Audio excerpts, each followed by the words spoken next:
بسم اللہ الرحمن الرحیم ایاک نعبد و ایاک نستعین۔ Welcome to my YouTube channel Islamic history. السلام علیکم ورحمۃ اللہ وبرکاتہ۔ آج کا ہمارا ٹاپک ہے سب سے پہلا قاتل اور مقتول۔ روئے زمین پر سب سے پہلا قاتل قابیل اور سب سے پہلا مقتول حابیل ہے۔ قابیل اور حابیل کون؟ یہ دونوں حضرت آدم علیہ السلام کے فرزند ہیں۔ ان دونوں کا واقعہ یہ ہے کہ حضرت حوا کی ہر حمل میں ایک لڑکا اور ایک لڑکی پیدا ہوتے۔ ایک حمل کے لڑکے کا دوسرے حمل کی لڑکی سے نکاح کیا جاتا تھا۔ اس دستور کے مطابق حضرت آدم علیہ السلام نے قابیل کا نکاح لیوزا سے، جو حابیل کے ساتھ پیدا ہوئی تھیں، اور حابیل کا نکاح اکلیمہ کے ساتھ، جو قابیل کے ساتھ پیدا ہوئی تھیں، کرنا چاہا، مگر قابیل اس پر راضی نہ ہوا، بلکہ چونکہ اکلیمہ زیادہ خوبصورت تھی اس لیے وہ اس کا طلبگار ہوا۔ حضرت آدم علیہ السلام نے اس کو سمجھایا کہ چونکہ اکلیمہ تیرے ساتھ پیدا ہوئی ہے اس لیے وہ تیری بہن ہے، اس کا تیرے ساتھ نکاح نہیں ہو سکتا، مگر قابیل اپنی ضد پر اڑا رہا۔ بالآخر حضرت آدم علیہ السلام نے یہ حکم دیا کہ تم دونوں اپنی اپنی قربانیاں خداوند قدوس کے دربار میں پیش کرو، جس کی قربانی مقبول ہو گئی وہی اکلیمہ کا حقدار ہوگا۔ اس زمانے میں قربانی کی مقبولیت کی یہ نشانی تھی کہ آسمان سے ایک آگ اتر کر اس کو کھا لیا کرتی تھی۔ چنانچہ قابیل نے گیہوں کی کچھ بال اور حابیل نے ایک بکری قربانی کے لیے پیش کی۔ آسمانی آگ نے حابیل کی قربانی کو کھا لیا اور قابیل کے گیہوں کو چھوڑ دیا۔ اس بات پر قابیل کے دل میں بغض اور حسد پیدا ہو گیا۔ اس نے حابیل کو قتل کر دینے کی ٹھان لی اور حابیل سے کہہ دیا کہ میں تجھ کو ضرور قتل کر دوں گا۔ حابیل نے کہا کہ قربانی قبول کرنا اللہ کا کام ہے اور وہ متقی بندوں ہی کی قربانی قبول کرتا ہے۔ اگر تو متقی ہوتا تو ضرور تیری قربانی قبول ہوتی۔ ساتھ ہی حابیل نے یہ بھی کہہ دیا کہ اگر تو میرے قتل کے لیے ہاتھ بڑھائے گا تو میں تجھ پر اپنا ہاتھ نہیں اٹھاؤں گا، کیونکہ میں اللہ سے ڈرتا ہوں۔ میں یہ چاہتا ہوں کہ میرا اور تیرا گناہ دونوں تیرے ہی پلے پڑے اور تو دوزخی ہو جائے، کیونکہ بے انصافوں کی یہی سزا ہوتی ہے۔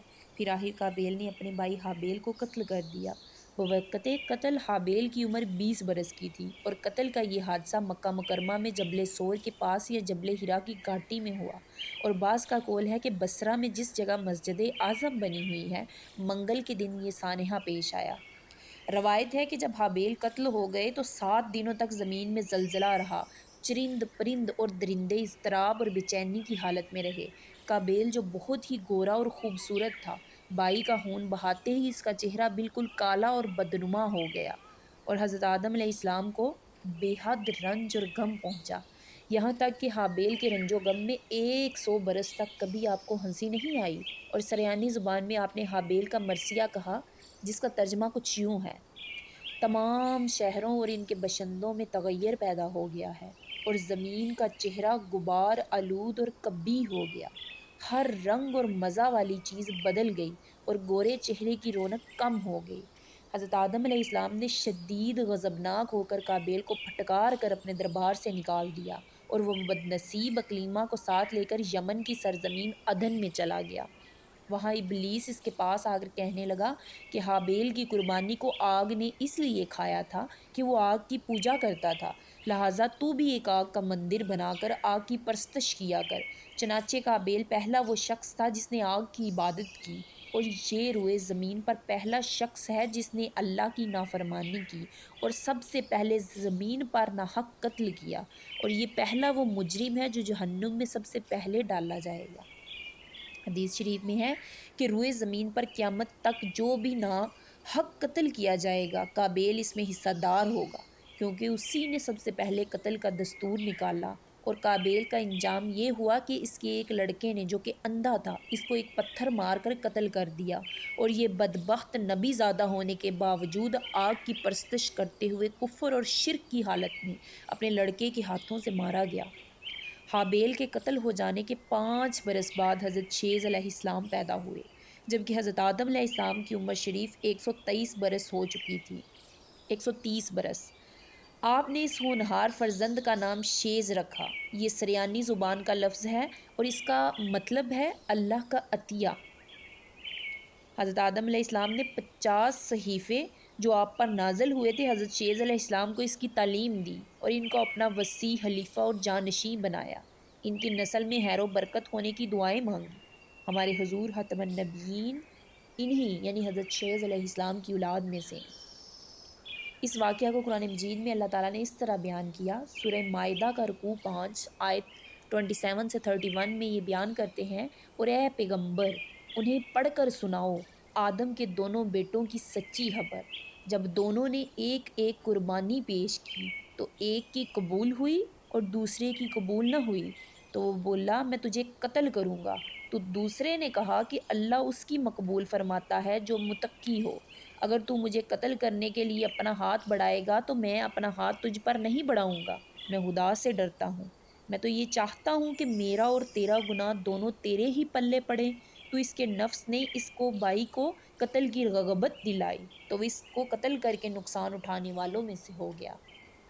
اس واقعہ سے ہمیں جو درس ہدایت ملتا ہے، سب سے پہلے ہمیں یہ سبق ملتا ہے کہ دنیا میں سب سے پہلا جو قتل اور خون ناحق ہوا وہ ایک عورت کے معاملے میں ہوا، لہٰذا کسی عورت کے فتنہ عشق میں مبتلا ہونے سے خدا کی پناہ مانگنی چاہیے۔ دوسرا جو ہمیں اس واقعہ سے سبق ملتا ہے وہ یہ ہے کہ قابیل نے جذبہ حسد میں گرفتار ہو کر اپنے بھائی کو قتل کر دیا۔ اس سے معلوم ہوا کہ حسد انسان کی کتنی بری اور خطرناک قلبی بیماری ہے۔ اللہ پاک مجھے اور آپ کو اس سے محفوظ رکھے، جیسے کہ قرآن مجید میں ہے من شر حاسد اذا حسد، حاسد کے حسد سے خدا کی پناہ مانگتے رہو۔